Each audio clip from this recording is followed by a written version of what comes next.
Good evening and welcome. So, students, in the last video, we have discussed the personal details of the patient. So, these personal details we have already discussed: the name, age, sex, occupation of the patient, personal habits, and various other things. So, today we will discuss about the main thing that for which the patient has come to you.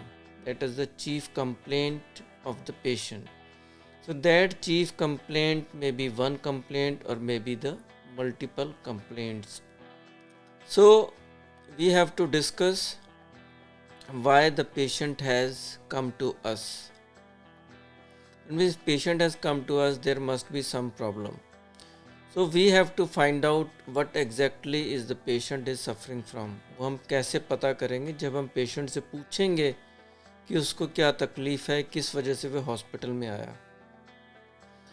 So last video में हमने ये एक ensure कर लिया कि now we have achieved a good rapport with the patient. अब patient हमारे को अपनी तकलीफ़ बताने के लिए तैयार है.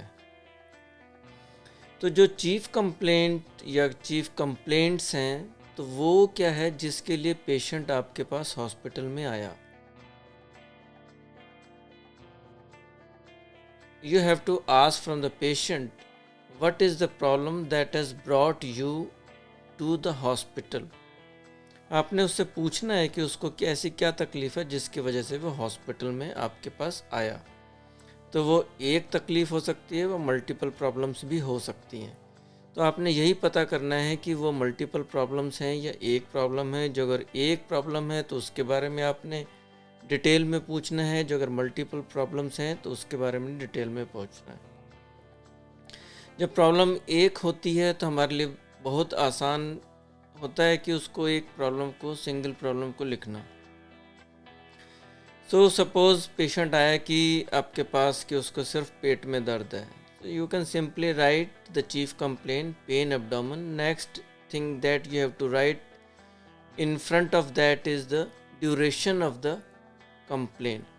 सपोज़ पेशेंट ने कहा कि उसको पेट में दर्द है, तो नेक्स्ट क्वेश्चन विल बी कितने दिनों से, कितने महीनों से, सो कितने वीक से. तो जितना भी पेशेंट आपको बताएगा तो वो आपने लिखना है pen abdomen 5 days, 6 days, 7 days. अगर पेशेंट कुछ स्पेसिफिक बताता है कि अपर एब्डोमेन में हो रहा है या लोअर एब्डोमेन में हो रहा है, you have to write down pain upper abdomen 5 days और पेन लोअर एब्डोमेन 5 days और मिड एब्डोमेन 5 days. ऐसे ये तो हो गई हमारी एक सिंगल कंप्लेंट. कई बार क्या होता है कि पेशेंट के पास 2 या 3 कंप्लेंट होते हैं जिसके लिए पेशेंट आपके पास आया है. एक प्रॉब्लम उसको हो रही थी जो काफ़ी टाइम से वो सोच रहा था कि आपके पास आए और दिखाए, लेकिन नेगलेक्ट करता रहा. उस महीने में उस दौरान टाइम बीतता गया और पेशेंट हो सकता है कि 1 महीना निकल गया, 1.5 महीना निकल गया और इसी दौरान उसको एक नई प्रॉब्लम शुरू हो गई जिसकी ड्यूरेशन उससे कम है. और इसके बाद भी पेशेंट थोड़ा बहुत रहा या 2 कंप्लेंट एक के बाद एक शुरू हो गई. सपोज़ पेशेंट कहता है कि पेट में दर्द हुआ, फिर उसके बाद उसको नोज़िया होने लगा, फिर उसके बाद उसको वॉमिटिंग हुई. तब यहाँ 3 प्रॉब्लम हो गई हैं. या उसके साथ हो सकता है कि पेशेंट कहे कि उसके पेट में या एब्डोमिनल वॉल में या और भी किसी जगह पे कोई स्वेलिंग भी उभर कर आ गई है. तो now the chief complaint of the patient we have to write in a chronological order. अब वो क्रोनोलॉजिकल ऑर्डर क्या है ये हमारे लिए जानना बहुत ज़रूरी है, क्योंकि क्रोनोलॉजिकल ऑर्डर मीन्स एक प्रॉब्लम जो पेशेंट की सबसे पहले शुरू हुई. सपोज़ हम एक ड्यूरेशन लेते हैं, एक 6 महीने, 3 महीने और 1 महीना. तो जो प्रॉब्लम पेशेंट की 6 महीने पहले शुरू हुई तो वो हमारी आएगी फर्स्ट. सपोज़ पेट में दर्द उसको शुरू हुआ 6 महीने पीछे, तो हम लिखेंगे pen abdomen 6 months, nausea and vomiting 3 months and appearance of lump in the abdominal wall or the abdomen, right और लेफ्ट लोअर एब्डोमेन 1 month. तो इस तरह से ये आपकी हो गई चीफ कंप्लेंट.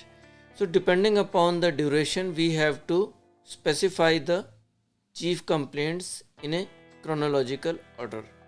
ये तो एक बात हो गई। अब सपोज पेशेंट ने कहा कि उसकी जो एक प्रॉब्लम है वो 3 महीने से चल रही है। तो 3 महीने से तो चल रही है। अब एक बात, आपने कोई भी चीफ कंप्लेंट 1 महीना हो, 2 महीना हो, 3 महीना हो, 4 दिन हो, आपने ये इंश्योर ज़रूर कर लेना है कि पेशेंट उस 4 महीने की कंप्लेंट से पहले बिल्कुल अच्छा था, उसको ऐसी कोई प्रॉब्लम नहीं थी। 3 महीने की कंप्लेंट है तो 3 महीने से पहले बिल्कुल अच्छा था पेशेंट, ऐसी कोई प्रॉब्लम नहीं थी। सिमिलरली 1 महीना पहले एक चीज़, सपोज़ पेशेंट ने बताया कि उसको पेट में दर्द जो हो रहा है 6 महीने से हो रहा है, he is having the abdominal pain for the last 6 months. अब बीच में हो सकता है कि 1 या 2 दिन उसको वो पेट दर्द का आराम हो, 3 दिन आराम पड़ा हो, ये तो एक चीज़ हो गई।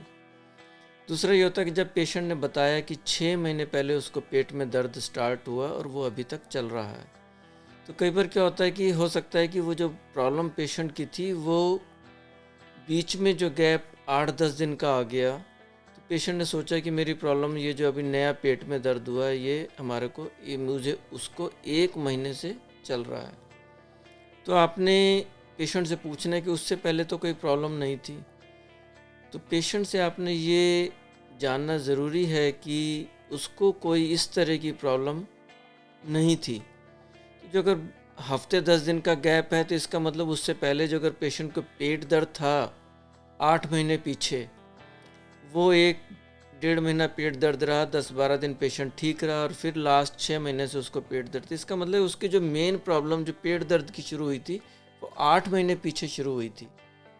तो ये आपने बहुत बीच का जो गैप है बहुत लंबा, सपोज गैप 6 महीने का हो जाता है, तो वो तो एक फ्रेश कंप्लेन हम मान सकते हैं कि एक जो अभी जिसके लिए पेशेंट आया वो आपकी 6 महीने से प्रॉब्लम शुरू होगी। लेकिन बीच में 4-5 दिन का गैप आया, फिर पेट में दर्द शुरू हो गया, दैट मीन्स उसकी प्रॉब्लम 8 महीने से चल रही है, 6 महीने से नहीं चल रही। Now the pen abdomen is, you can say the intermittent pen abdomen 8 months, one thing, nausea and vomiting 3 months, and there is appearance of the lump in the left lower abdomen, that is 1 month. So that you have to specify. So in this way you can mention the chief complaint. So you have to ask from the patient what are the various problems that has brought you to the hospital, उसको क्या क्या तकलीफ़ें जो hospital लेके आई हैं।